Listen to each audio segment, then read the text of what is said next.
السلام علیکم، میں ہوں فاضل حسین پرویز، آپ دیکھ رہے ہیں گواہ نیوز۔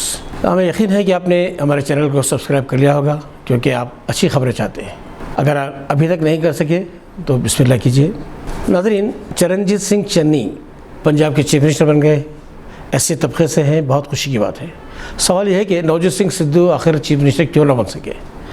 ظاہر ہے کہ عمران خان سے دوستی، پاکستانی فوجی سربراہ باجوہ سے گلے ملنا، عمران خان کے وزیر اعظم کی حیثیت سے حلف برداری کی تقریب میں شرکت، کرتارپور راہداری کے افتتاح کے موقع پر عمران کی تائید میں تقریر کرنا انہیں بھاری پڑ گیا۔ خود سابق چیف منسٹر پنجاب امریندر سنگھ نے سدھو پر الزام لگایا تھا کہ ان کا پاکستان سے تعلق ہے۔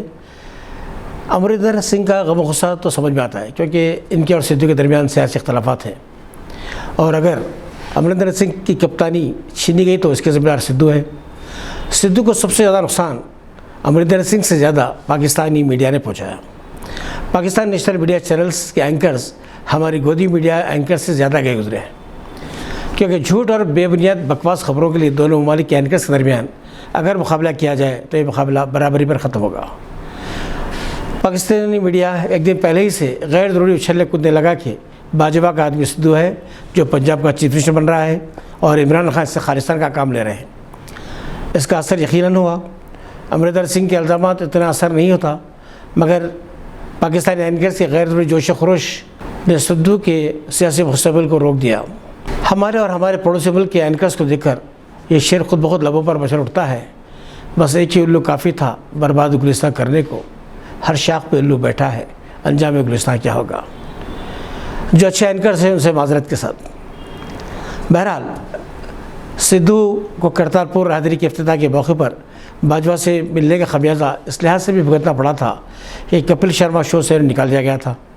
سدھو ایک قابل انگریزی، پنجابی، ہندی کے بہترین مقرر، اچھے شاعر، اپنے دور کے بہترین کرکٹر رہے۔ یوں تو عمران خان کی دوستی کپل دیو اور گواسکر سے بھی ہے، اور اپنی تقریب حلف برداری میں انہوں نے ان دو کھلاڑیوں کو بھی شرکت کی دعوت دی تھی۔ دونوں نے انہیں مبارکباد پیش کی، مگر نجی وجوہات کی بنا پر شرکت سے معذرت کا اظہار کیا۔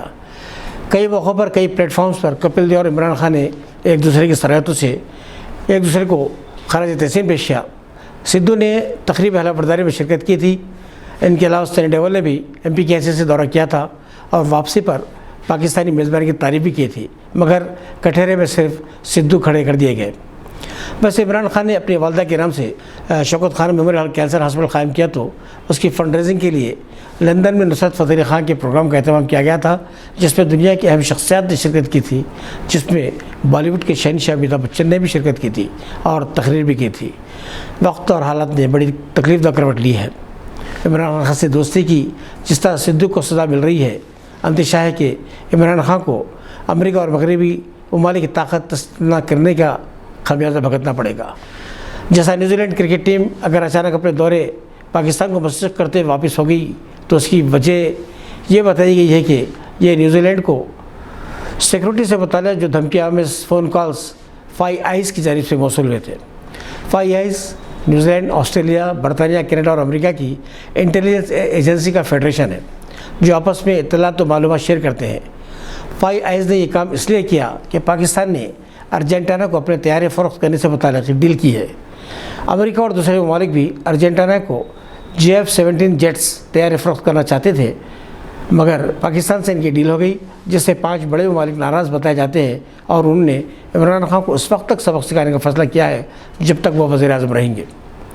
طالبان یا کسی بھی دہشت گرد کے خلاف اپنی سرزمین کسی اور کو استعمال کے لیے نہ دینے سے متعلق ان کے لیے ایبسولیٹلی ناٹ والے انٹرویو کے بعد بڑے ممالک چاہتے ہیں کہ عمران خان کی پرواز روکنے کے لیے ان کے پر قطر دیے جائیں۔ کہنے والے عمران خان کے مغرب سے متعلق سخت رویے کو دیکھتے یہ بھی کہہ رہے ہیں کہ وہ آج کے دور کے شاہ فیصل ہیں۔ یاد رہے کہ اسرائیل کی حمایت اور اس کے اسلحہ سربراہ کرنے سے ناراض شاہ فیصل نے امریکہ کو تیل کی سربراہی بند کر دی تھی، جس سے عالمی بحران پیدا ہوا تھا۔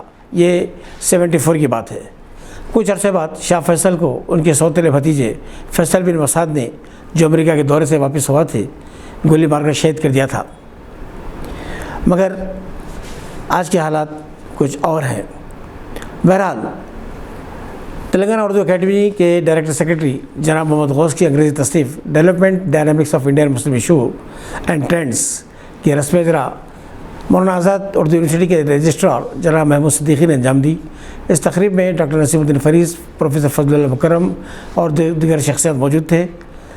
ڈاکٹر محمد غوث جنہوں نے ICSSR کی اسپانسرشپ سے یونیورسٹی آف حیدرآباد سے پوسٹ ڈاکٹورل فیلوشپ کی تکمیل کی ہے، مختلف گورنمنٹ ڈگری کالجز میں اسسٹنٹ پروفیسر پولیٹیکل سائنس کی حیثیت سے خدمات انجام دے چکے ہیں اور کئی قومی سیمینارز میں شرکت کر چکے ہیں۔ انہوں نے مسلم اقلیتوں کو سیاسی معاشی طور پر بااختیار بنانے سے متعلق موضوعات پر اور بھی کئی کتابیں لکھی ہیں۔ ناظرین، آج کے بلیٹن میں بس اتنا ہی کافی ہے۔ مزید معلومات کے لیے دیکھتے رہیے گواہ۔ شکریہ۔